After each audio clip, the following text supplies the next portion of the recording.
पहले अपने शिव गुरु के चरणों में प्रणाम करती हूँ, मैया पार्वती के चरणों में प्रणाम करती हूँ, नीलम दीदी हरेंद्र भैया के चरणों में प्रणाम करती हूँ, सभी गुरु भाई गुरु बहन के चरणों में प्रणाम करती हूँ। मेरे प्रणाम को स्वीकार कीजिए। गुरु भाई गुरु बहना एक कथा सुनाने जा रही महादेव के, कृपा करके ध्यान से सुनिएगा। ध्यान से सुनने से ज्ञान मिलता है, आधी अधूरी कथा नहीं सुनना चाहिए, क्योंकि शिव गुरु का अपमान होता है। पूरा कथा सुनने से कथा के रहस्य के बारे में पता चलता है और ज्ञान भी मिलता है कि कथा में क्या बताया गया, क्या समझाया गया, उसका ज्ञान मिलता है। क्योंकि गुरु भाई गुरु बहना, जब हम लोग तो चर्चा भजन में जाते हैं तो हमको ज्ञान मिल जाता है, और जो गुरु बहना नहीं चर्चा में जाती हैं, जब वो पूरा वीडियो देखेंगी ये कथा का, तो पूरा जब वीडियो देखेंगी तभी उनको ज्ञान होगा। क्योंकि पूरा वीडियो देखने के बाद ही ज्ञान मिलेगा और अच्छे बुरे की पहचान होगा कि इंसान को क्या अच्छा कर्म करना चाहिए जो अच्छा हो, और क्या नहीं करना चाहिए जो गलत होता है, जो बुरा होता है।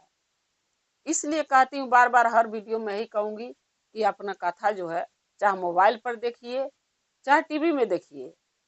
अगर आपके पास समय नहीं है तो समय निकाल के देखिए, घर का काम कर लीजिए तब बैठ के देखिए ताकि पूरा कथा देख सकें।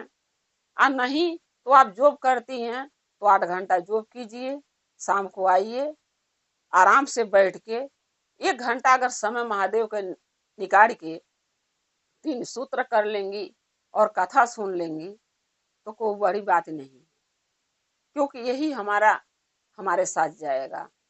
रुपया पैसा हम कितनों कमा लें, घर गृहस्थी कितनों जतना लें, कितनों घर के बाल बच्चे का सेवा, घर के सास ससुर का सेवा करना बहुत जरूरी है।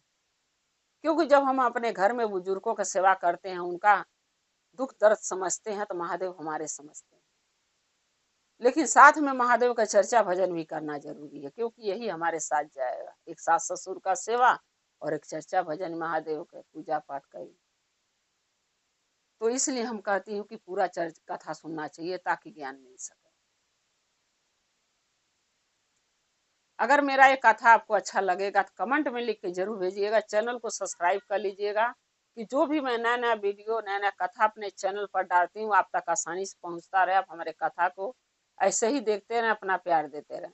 क्योंकि जब आप चैनल को सब्सक्राइब कर लेंगी तो आसानी से हमारे वीडियो जब भी आप मोबाइल चलाएंगी तो आपके पास हमारा कथा नया नया जो भी डालूंगी पहुँच जाएगा।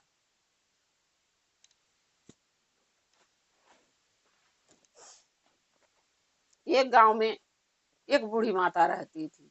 वो महादेव की शिष्या थी, भक्त थी। उनके एक ही बेटा था, एक ही बेटा था, पति पत्नी दोनों थे, एक बेटा था। बेटा का शादी ब्याह कर दी तो गुरु बहना कौन आदमी जीवन भर जीने आया है। जब तक जिसकी जिंदगी जितना दिन तक की लिखी है उतना दिन इंसान जीता है, चाहे औरत हो चाहे आदमी हो। और जब बुलावा आ जाता है तो किसी के मान के नहीं है, उसको तो जाना ही है। जब धीरे धीरे लड़का पढ़ लिख लिया, कमाने लगा, तो गुरु बहना अपने पति से बोली कि लड़का सियान हो गया, इसकी शादी कर देना चाहिए, क्योंकि हम लोग बूढ़ी बूढ़ा हो रहे हैं, जीवन का कोई भरोसा नहीं है। अगर शादी कर देंगे तो बहू आ जाएगी तो घर में 2 रोटी बनाएगी खिलाएगी। सास बहू की कहानी थी है, ये सास बहू की कहानी है गुरु बहना। तो गुरु भैया क्या बोले कि ठीक है हम लड़की देखते हैं, शादी कर देंगे। तो लड़की ढूंढने लगे तो एक लड़की मिली एक रिश्तेदारी में। उन्होंने क्या किया, लड़का के शादी कर दिया। लड़की आई, ठीक ही आई, जैसे चाहती थी वैसे मिल गई। घर का काम काज, झाड़ू पोछा बर्तन खाना पीना सब बनाती थी, सेवा टहल सब करती थी। लेकिन धीरे धीरे जब समय बीतता रहा तो गुरु भैया ये दुनिया छोड़ के चले गए। अब गुरु बहिना बची, उनका बेटा उनकी बहू। तो बेटा भी ठीक था, लायक था, अच्छा था। लेकिन जरूरी नहीं है जो आज अच्छा सब कुछ चल रहा कल भी अच्छा चलेगा, ये तो जीवन में जरूरी नहीं है। जीवन में उतार चढ़ाव आता रहता है, कभी गरीबी कभी अमीरी, कभी सुख कभी दुख, कभी बेटा अच्छा कभी बहू अच्छी, कभी बेटा खराब कभी बहू खराब। ये तो जीवन में अच्छा बुरा का होना ही है। तो जब गुरु भैया चल गए दुनिया छोड़ के, तब गुरु बहिना जब आप बताइए हमेशा जो चर्चा में जा रहा है वो चर्चा भजन कैसे छोड़ देगा, नहीं छोड़ सकता। लड़का जो था वो कमाने चला गया परदेश। बोला माँ गांव में कितना कमाता हूँ, कुछ नहीं हो पाता है गांव के कमाई से, परदेश जा रहा हूँ, कमाऊंगा शहर में तो कुछ काम होगा। बोली ठीक है बेटा। बीवी से पूछा, वो भी तैयार हो गई, बोली ठीक है जाइए कमाइए, घर में बैठ के थोड़ी पेट भरेगा। लड़का शहर कमाने चला गया, अब सास पतोही बची। गुरु बहिना बिगाड़े वाले बहुत लोग मिलेंगे, लेकिन घर बसाने वाला अगर 100 में 90 औरत या आदमी ऐसे मिलेंगे कि आपको अच्छा खासा घर के बर्बाद कर देंगे, और 100 में 10 लोग ऐसे मिलेंगे जो आपका घर परिवार बिखरा है उसको आबाद कर देंगे, बसा देंगे अपने अच्छा बुद्धि ज्ञान से। अब गुरु बहिना चर्चा भजन में चली जाती थी और बहू घर में अकेली। अब वो आई मिल ले तो वो आई मिल ले, घर फोड़े वाला बहुत मिल जाती हैं। अब सब उसको लगी सिखाने पढ़ाने कि तेरा ससुर तो मर गया, पति परदेश कमाने शहर चला गया, और तेरी सास चर्चा भजन में जाती है, तू पूरा दिन काम में लगी रहती है, सास को क्यों नहीं बोलती घर का काम करने के लिए। तो उसकी बहू बोली गुरु बहिना कह के ठीक है आज वो आती हैं तो मैं बोलूंगी घर का काम करो, चर्चा भजन में मत जाओ, चर्चा भजन में जाके मिलता क्या है। इसीलिए कहते हैं गुरु बहिना कि ज्ञान की कमी है। जो गुरु बहिना चाहे जवान हो, चाहे बूढ़ हो, चाहे पतोही हो, चाहे बेटी हो, जो महादेव के शिष्य और शिष्या होंगी उनको ज्ञान होगा कि चर्चा भजन में जाने से हमें क्या मिलता है और क्या नहीं मिलता है। और जो नहीं जाती हैं उनके पास यही चीज की कमी है कि ज्ञान नहीं। तो वो जब सास गुरु बहिना जब चर्चा में से आई तब उनकी बहू बोल रही है कि कल से आप शिव चर्चा में नहीं जाएंगी। तो बोली क्यों? गुरु बहिना बोली क्यों, आज तक तो तू नहीं रोकी, अब क्यों रोक रही है? तब बहू बोल रही है कि देखिए सासू माँ, आप तो चली जाती हैं चर्चा में, सुबह सो के उठेंगी, बुरुश करेंगी, नहाएंगी और नहा धो के चर्चा में सर से निकट जाती हैं, और पूरा दिन घर का काम करते करते मैं परेशान रहती हूँ, इसलिए अब घर का काम करेंगी, चर्चा में नहीं जाएंगी।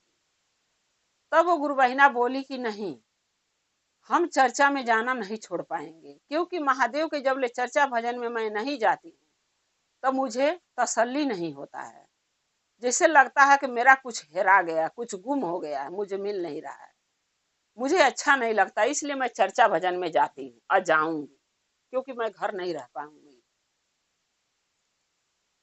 तो उनकी बहू बोली कि नहीं, अगर आप चर्चा भजन में जाओगी तो हम आपको घर में नहीं रहने देंगे। गुरु बहिना बोली जब का तब देखा जाएगा, लेकिन चर्चा भजन तो मैं नहीं छोड़ पाऊंगी। गुरु बहिना भी है ना भैले बहू के मना कैले के बाद भी चर्चा में चली गई।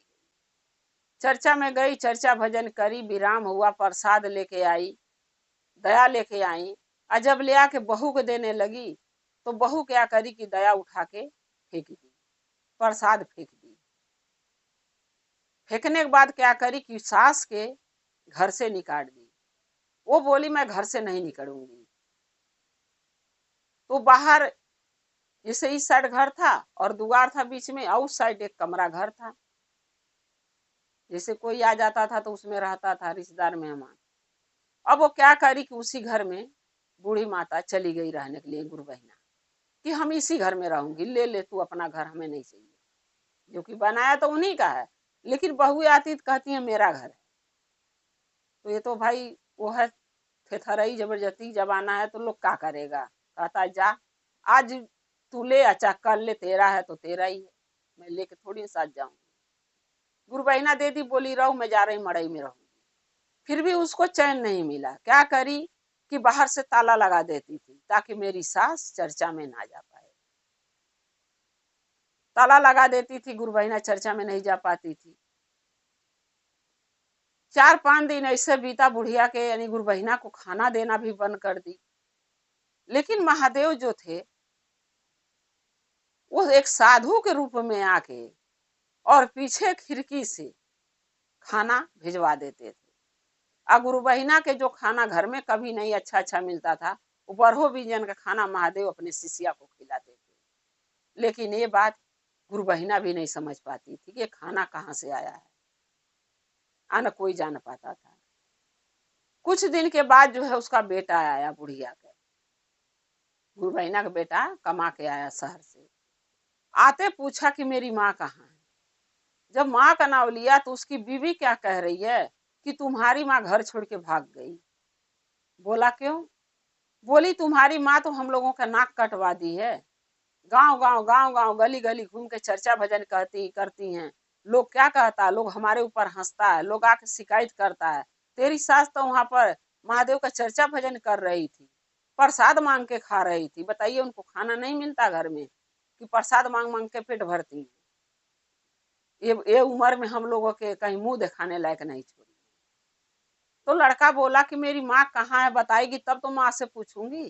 तो कह रही माँ से पूछना क्या है, खोजना क्या है। मैं बोल रही ना तुम्हारी माँ घर छोड़ के चली गई तो चली गई।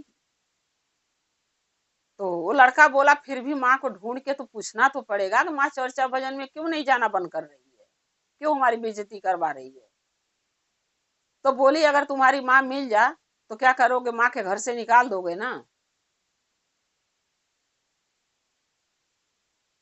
तो बोला कि घर से क्यों निकालूंगा, घर में लाऊंगा, रहेगी यहीं पे।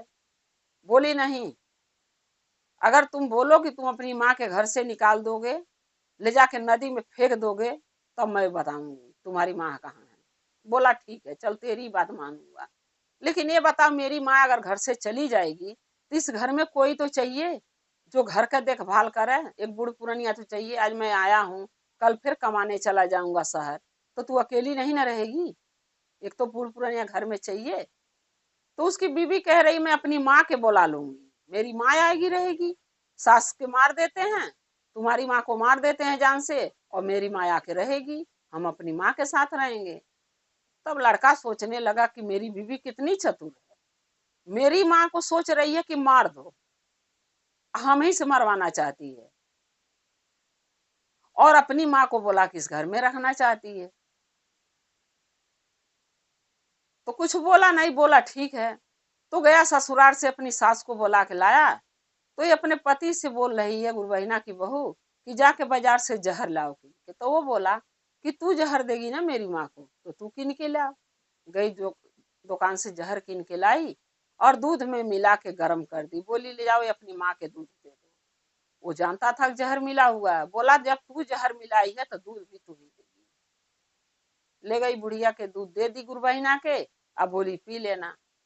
जब वो दूध पीने लगी तो महादेव सारे चीज कैलाश पर बैठ के देख रहे थे। महादेव ने क्या किया कि अपने गले का नाग निकाल के और जमीन पर रख दिया। बोला वासुकी के कि वासुकी तुम चले जाओ, और जो ये मेरी शिष्या दूध पीने जा रही है उसमें जहर है, वो जहर तुम घींच लेना गिलास से। आया ऐसे हिसाब से जहर को घींचना कि किसी की नजर तुम पर ना पड़े। अब गुरु बहिना दूध टेबल पर रख के बाथरूम में चली गई। सोची चलो बाथरूम से आते हैं तब दूध पी के सो जाएंगे। जब वो बाथरूम में गई इतने मेर में नाग आया और दूध का जहर घींच लिया। वासुकी जो महादेव के गले में रहते हैं, वो दूध में से सारा जहर घींच के नाग चला गया। महादेव के फिर गले में जाके बैठ गया, लपटा गया। और वो दूध जब गुरु बहिना बाथरूम से निकली तो दूध को पी ली। पीने के बाद उनकी जो समधीन यानी बहू की जो माँ थी वो गई सोने उनके रूम में। जब सोने गई तो गुरु बहिना जो है कि चरपाई पर सोती थी। और ये जो जब उसकी माँ आई तो उसी घर में एगो बेड डलवा दी कि मेरी माँ बेड पर सोएगी, चरपाई पर क्यों सोएगी, मेरी माँ को कमर में दर्द होगा। तो अपने पति से कह रही है कि उस रूम में जिसमें माँ जी रहती हैं उसमें एक वो थी बेड डाल दो। बोला क्यों?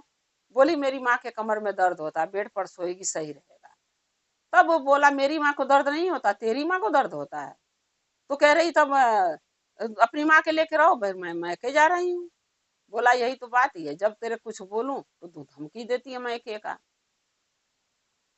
अब मैं अपनी इज्जत बचाता हूँ, तू चली जाएगी तो लोग कहेंगे कि क्या बात है कि बीबी भाग गई, नहीं अरे चली गई, इसका तू फायदा उठा रही है। बोली जो भी हो लेकिन मेरी माँ के लिए बेड ला दो। गया बेड कीन के लाया। जब वो उसकी सास सोने गई लड़के की, तो बुढ़िया जो थी उसकी माँ गुरु बहिना वो चरपाई पर सोती थी।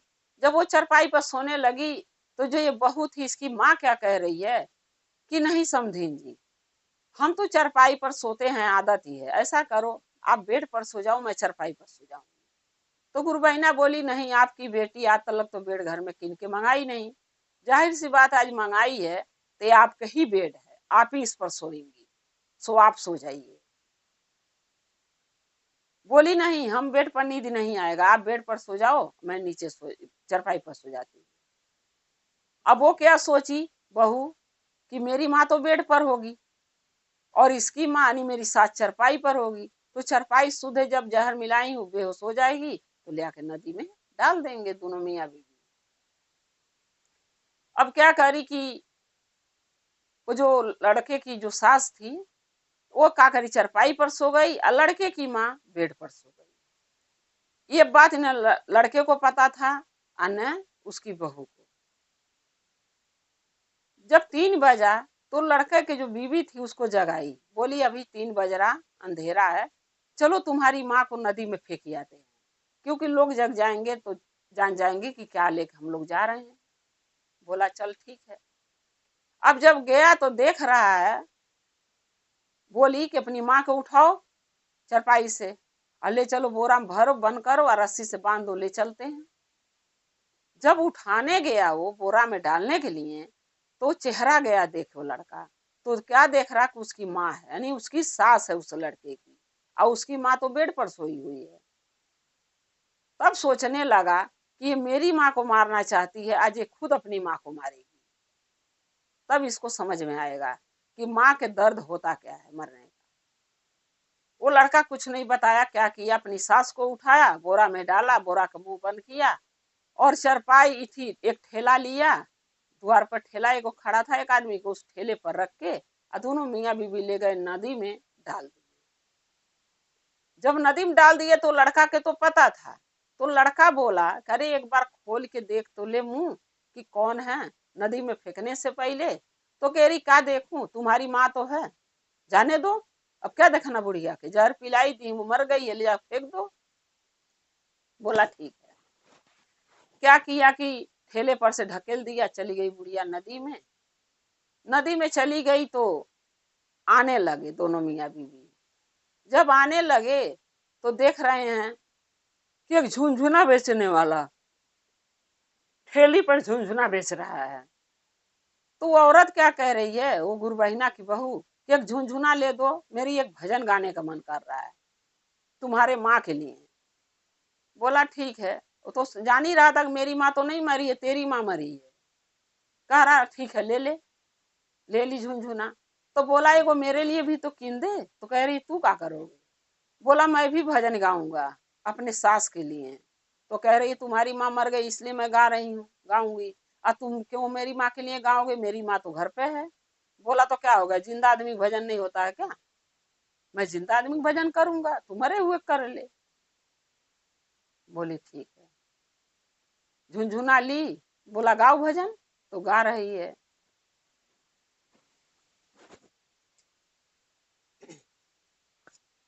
मरी गई मरी गई मरी गई हो, आज हमारी जो सासू मरी गई हो, चली गई चली गई चली गई हो, आज घर के मुसीबत चली गई हो। मरी गई मरी गई मरी गई हो, आज मेरी ही सास मर गई हो, चली गई चली गई चली गई हो, मेरे घर के मुसीबत चली गई हो। तब वो बोला कि गाली। बोली हाँ, आज मैं खुश हूँ, तुम्हारी माँ घर के मुसीबत तो थी, भले मर गई, चल गई इस घर से, घर अब खुश हो गया हमारा, अब खुशी खुशी रहेंगे।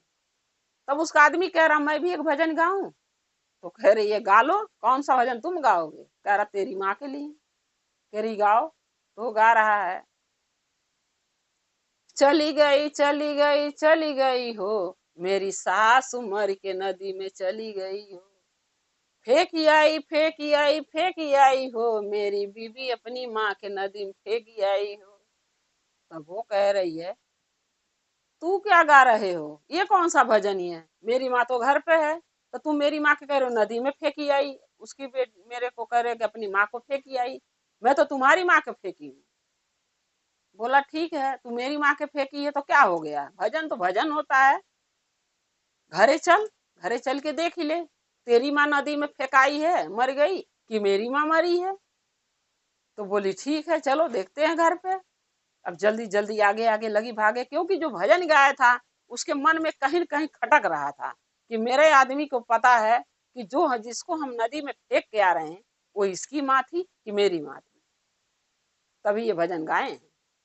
अब जल्दी जल्दी घरे गई तो क्या देख रही है, उसकी सास द्वार पे झाड़ू लगा रही है। जब नजर पड़ा सास पर बहू की तो बहू तो वही गिर गई, धक्का लगा उसको। बोला बोली कि बताओ ये तो जिंदा है, और मेरी माँ तो लग रहा मैं अपनी माँ के सच में नदी में फेंकी आई मार के। तब पूछ रही अपनी सास से कि मैं तुम्हें मारना चाहती थी, तुम्हारे लिए जहर धरी दूध में मिला के, तो मेरी माँ कैसे मर गई, उसको कैसे मैं फेंकी आई। तब सास बोली उसकी कि बहू एक कहावत सुन लो, जो दूसरे के लिए गड्ढा खोदता है उसके लिए कहीं कुआं खोदा होता है। तुम गड्ढे में किसी के डालोगी ना तो तुम्हारे लिए कहीं कुआं इतना बड़ा खोदा होगा कि गड्ढे में से तो इंसान निकल के आ जाएगा बाहर, लेकिन जो कुएं में गिरता है वो मर जाता, कभी बाहर नहीं निकलता है। कह रही कहावत फहावत मैं नहीं जानती हूँ, तुम्हें बताओ बची कैसे, अब मेरी माँ कैसे मरी। तब वो कह रही है सास उसकी कि जब हम सोने गए, जब तू दूध हमारे पास लेके गई पीने के लिए, तो मुझे बहुत सोचने लगी मैं इस बात को कि लग रहा क्या बात है, कितना दिन से तो कभी दूध तो हमके देती नहीं थी, और आज इतना बढ़िया दूध खौला के हल्दी उल्दी डाल के मेरे पास क्यों लेके आई है। मुझे लग गया कि दाल में कुछ काला है। अरे दाल काली नहीं थी ना, दाल में काला था, पूरी दाल ही काली बन गई थी। कह रही है क्या बुझौनिया बुझा रहे, अपनी सास को बोले क्या बुझौनी बुझा रहे, सच सच सही से बताओ। तब वो बोली उसकी सास कि देख बहू, तू हमें मारना चाहती थी, एक महादेव की शिष्या को मारना चाहती थी, बिन गलती के बिना कसूर के, और मेरे बेटे से बोली तुम्हारी माँ भाग गई, मेरे को उल्टा सीधा मेरे बेटे से लगाई, आ देख तेरी ही माँ मर गई। तू मुझे मारना चाहती थी, हमारे चक्कर में तू अपनी माँ को मार के नदी में फेंक आई। तो बहू पूछ रही तुम कैसे बची ये बताओ। तो सारी बात बताई कि जो तू दूध धिका के ले गई, वो दूध मैं किचन वो टेबल पर रख के बाथरूम में चली गई, तो बाथरूम से आऊंगी दूध पी के सो जाऊंगी। जब मैं आई तो दूध तो मैं पी और पी के सोई भी, लेकिन मैं मरी नहीं। अब कैसे हुआ ये मैं भी नहीं जानती। तो बोली मेरी माँ कैसे फिर गई मरी। तो बोली कि सुतने के जो बात ही है, तू मेरे को चरपाई पर सुताती थी, अपनी माँ के लिए बेड किन के लाई, तेरी माँ को बेड पर नींद नहीं आ रहा था, बोली कि हमें कि आप बेड पर जाकर सो जाओ, मैं चरपाई पर सो जाती हूँ, तो मैं तेरी माँ की बात कैसे टालूं। अरे आखिर तो वो समधिन है, तेरी माँ थी, तो बहू की माँ की बात तो मानना था मुझे। सो उनकी बात मान के मैंने उनको बेड पर चरपाई पर सुता दी, मैं बेड पर सो गई। आ तू सोची मेरे को कि ये चरपाई पर सोई हैं, इसलिए तू हमारे बेटा के साथ मिल के और ले गई हमके नदी में डाल दी, हम घर में रह गए। चरपाई पर तेरी माँ थी, तू अपनी माँ को फेंकी आई नदी मुँह आके। तब चिल्ला चिल्ला रोने लगी। तब गुरु बहिना बोली कि देख बहू, गलती करी है तो गलती मान लेना सबसे बड़ा महान इंसान होता है। जो हो गया यानी तेरी माँ मर गई, वो तो लौट के नहीं आएगी, लेकिन अगर तू गलती करी है तो महादेव से माफी मांग ले। फिर महादेव के मंदिर गई, उनके चरणों में गिर के सर झुका के पटक पटक के रो के महादेव से माफी लगी मांगने की, हे भोलेनाथ आगे से मैं आपके भक्त के कष्ट नहीं दूंगी, चाहे कोई भी आपका भक्त हो, मैं कष्ट नहीं दूंगी, मैं उनको दुख नहीं पहुंचाऊंगी, मैं उनको ऐसा कभी बुरा नहीं उनके साथ करूंगी। जो मैं पाप करी हूँ मुझे माफ कर दीजिए, जो होना था हो गया, लेकिन हमें बुद्धि ज्ञान दीजिए कि आगे से दोबारा ऐसा पाप मैं ना करूं। महादेव से माफी मांगी, साथ में गुरु बहिना भी गई, बोली ये भोलेनाथ हमारे बहू को क्षमा कर दो, जो होना था हो गया। फिर वही बोली कि हे भोलेनाथ मैं भी आपका शिष्या बनूंगी। लड़का भी बोला कि मैं भी शिष्य बनूंगा। गुरु बहिना अपने बेटा के बहू का नाव का घोषणा कर दी। बेटा और बहू और गुरु बहिना मिल के तीनों महादेव के शिष्य शिष्या बन गए, रहने लगे। और महादेव का चर्चा भजन करने लगे। महादेव उनको ज्ञान दिए, सही मार्ग दिखाए। इसीलिए कहते हैं गुरु बहिना कि हम जब किसी को बुरा सोचते हैं किसी के लिए, तो हमारे साथ बुरा हो जाता है। इसीलिए किसी के बारे में बुरा मत सोचिए। अगर वो बुरा बोल भी रहा है, औरत हो चाहे आदमी, उसको अनदेखा कर दीजिए, क्योंकि वो बुरा हमके नहीं बोल रहा है। बुरा वो अपने लिए बुरा बोल रहा है, वो अपने लिए पाप का भागी बन रहा है। हमारा कुछ नहीं जाएगा, लेकिन जो गलत बोलेगा उसका फल उसको एक दिन जरूर मिलेगा। जैसे गुरु बहिना के पतोह की मिला, मारना चाहती थी सास को, मार दी अपनी माँ को। तो जिसको हम कष्ट देते हैं ना, तो महादेव उसका घुमा के उल्टा कर देते हैं। क्योंकि जब हम एक निर्दोष के मारना चाहते हैं, तो महादेव कहते हैं कि इसको ऐसा करो कि जीवन भर पछता, इस पछतावा में जिए कि हम किसी दूसरे के लिए बुरा सोचे तो हमारे साथ बुरा हो गया। इसीलिए कहते हैं गुरु बहिना कि किसी के साथ बुरा नहीं करना चाहिए। सास हो, ननद हो, पति हो, चाहे बहू हो, कोई भी हो। हाँ, कुछ लोग अच्छे होते हैं, कुछ लोग बुरे होते हैं। किसी का स्वभाव अच्छा होता है, किसी का स्वभाव बुरा होता है। तो ये जरूरी नहीं कि हम भी उसके साथ बुरे बन जाए। अच्छे बन के रहना चाहिए, ताकि महादेव हम लोग के साथ रहें। गुरु बहिना, अगर मेरा ये कथा आप लोग के अच्छा लगा है तो कमेंट में लिख के जरूर भेजिएगा। चैनल को सब्सक्राइब कर लीजिएगा। जो भी मैं नया नया कथा, नया नया वीडियो अपने चैनल पर डालती हूँ, वो आप तक पहुँचता रहे। आप हमारे कथा को ऐसे ही देखते रहें, अपना प्यार देते रहें। हम और आप शिव परिवार से ऐसे ही जुड़े रहें। हर हर महादेव, घर घर महादेव। महादेव की दया और कृपा सभी भक्तों पर सदा बना रहे। शिव गुरु सदा आप लोग के साथ रहे। जय शिव गुरु महादेव।